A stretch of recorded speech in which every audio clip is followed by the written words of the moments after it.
என் தேவன் எனக்காய் ஏதாகிலும் செய்திடுவார் என்றாகிலும் என்னை மறந்தது உண்டா?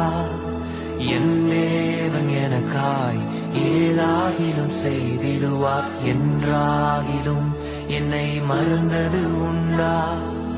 என் தேவன் எனக்காய் ஏதாகிலும் செய்திடுவார் என்றாகிலும் என்னை மறந்தது உண்டா?